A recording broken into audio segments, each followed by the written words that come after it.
Hello and welcome to Lightworks. In this quick start video, we're going to take you through a brief edit workflow. When you first launch Lightworks, you'll be presented with the project browser screen. I'd like to draw your attention to the System Settings button at the bottom left of the screen. Here, you can modify the Lightworks user interface appearance,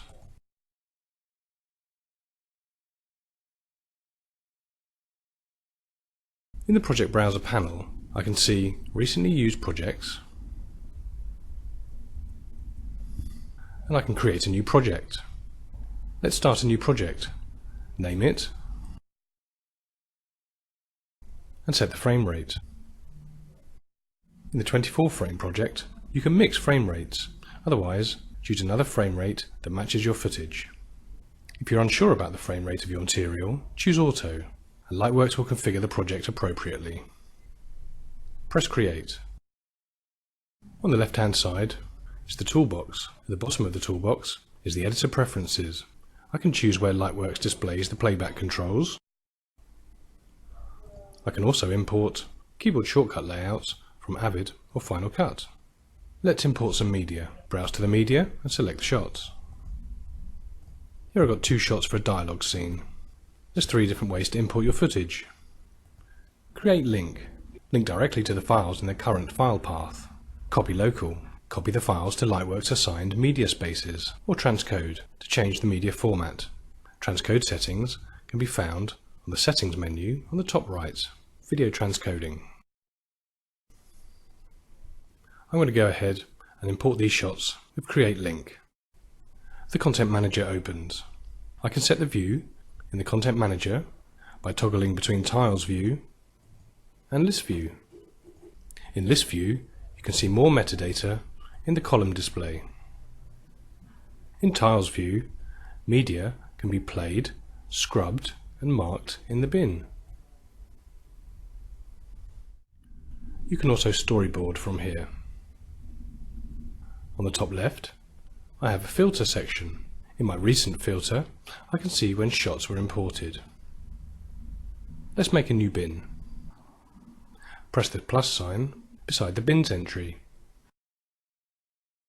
Click on the text at the top and rename it. Back to my recent filter, simply lasso the shots and drag and drop them straight into the bin. To open a shot into a viewer, hover over the tile, click on the viewer icon. In the viewer, I can select tracks that I wish to edit with. We have transport controls, mark functions and edit functions at the bottom, and also a timecode panel on the left-hand side. Let's mark the first edit. Return to the top, press play. What? I'm going to mark an in point here. With Lightworks, you don't have to mark an out point. Wherever you stop becomes the out point. It's called Mark and Park. I think I'm going to give that part to Monica. Initially, as I play, I'm modifying the out point. If you wish to swap the marks around and modify the in point by playback, click on the blue mark. Now when we play, we can modify the in point. To send this to a new edit, simply press the Create New Edit button in the toolbox. If you right-click on the New Edit icon and select New Edit Settings, as well as selecting how many default video and audio tracks you require, you can now set an edit length. Choosing values above 0 will populate your timeline with black, so you're free to place your clips at any position across that duration. Pressing Set will remember the settings permanently, or press the Replace or Insert button on the viewer. The edit's created and automatically saved. You don't need to save in Lightworks. I'm going to rename this Cut 1. Notice the edit viewer has a similar button set to the source viewer, with the addition of undo and redo. In the transport bar, the means to take material from your edit is remove and delete. Let's mark up the next shot. Back to the bin, double click the tile, or drag and drop it straight to the source viewer. And repeat the process. Oh, yeah. Vänta, varsågod. Like I'm ever gonna give that part to Monica. Did you see her dress? Ensure the current time indicator on the edit is positioned at the right place. And again use insert.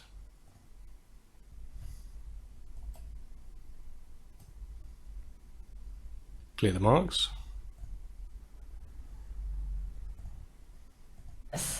Yeah, more like a birthday suit if you ask me.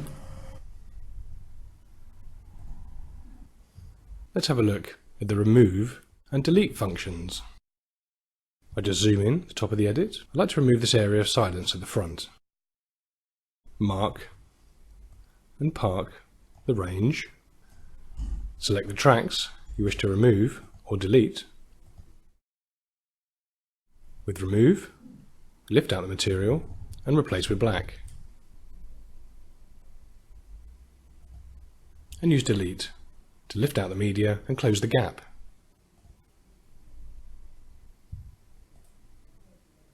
After the rough assembly, to fine-tune your cuts, you'll need to enter trim mode. This is called unjoining and joining cuts in Lightworks. When you hover over a cut point, you'll see the mouse head icon change. On the left of a cut, you'll see a U on its side. Centered on the cut, you'll see an H on its side. And on the right of a cut, you'll see another U on its side. On the left, you'll trim the out point. On the center, you'll trim both sides of the media. And on the right, you'll trim the clip's in point. To modify the cuts, either click and hold and drag left and right. When you release, the cut is rejoined. If you wish to permanently unjoin, click once. Now you'll notice your edit viewer has turned into a 2-frame display. This is the trim mode display. The frames displayed in trim mode will show how the frames are being modified each side of the cut point. As we trim the clip's out point, the outgoing frame is modified, indicated in the left-hand monitor, but the incoming frame of the next shot remains fixed, indicated in the right-hand monitor. You can step with frames, forward and backwards, or keyboard shortcuts to modify that point, or press play. More of a birthday suit Pressing Shift and the play button will play backwards. if you hit her borough.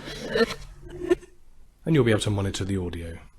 To join up the cut, when you're happy, press the join button. The functionality is the same for all types of trim. If I click centered on the cut, the trim viewers show the outgoing frame and the incoming frame as you add and subtract frames from each side of the cut.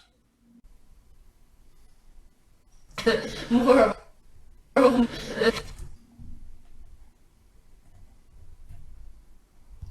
Or I can drag with the mouse.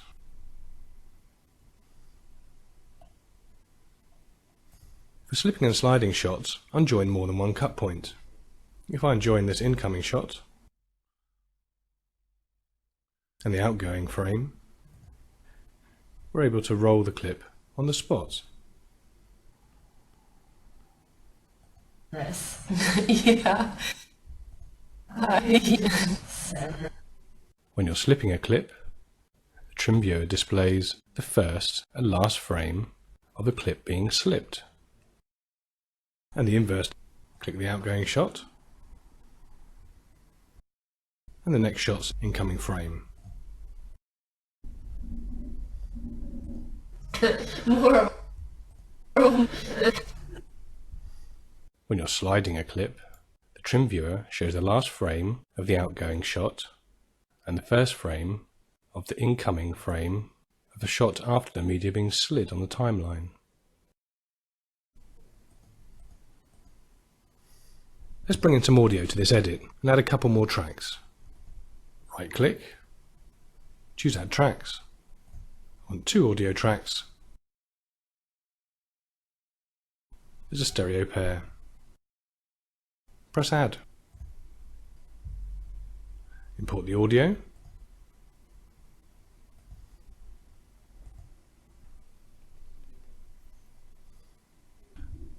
Load the audio clip to the source monitor. Choose your endpoint. Mark and park the destination range on the edit.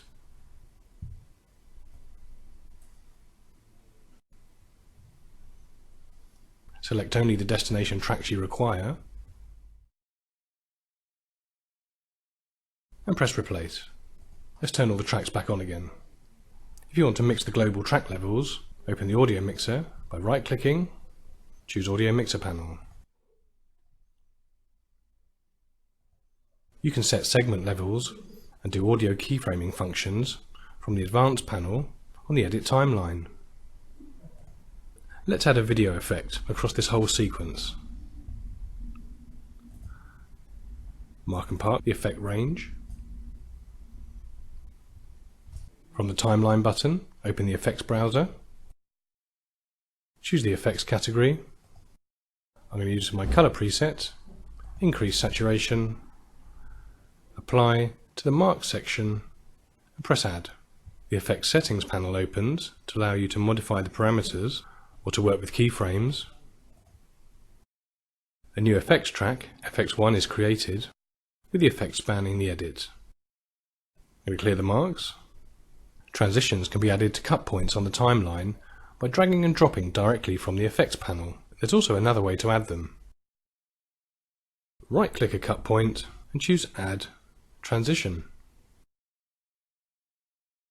If you wish to remove or modify a transition, simply right-click it once more, replace, access the settings, or remove it completely. Audio crossfades are applied in the same way. On an audio track, right-click a cut point, choose Add Crossfade.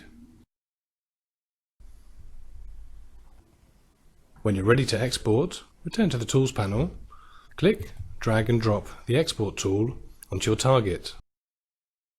Then the Export panel opens. Choose your format, frame rate and size. Adjust any other options. Set the destination. I'm going to export a local copy for YouTube. Press Start. The background task starts. While that's going on, I'm going to choose another export profile, a Blu-ray H.264. While the background tasks are being carried out, you're free to carry on working. We hope this guide's been useful. Enjoy Lightworks.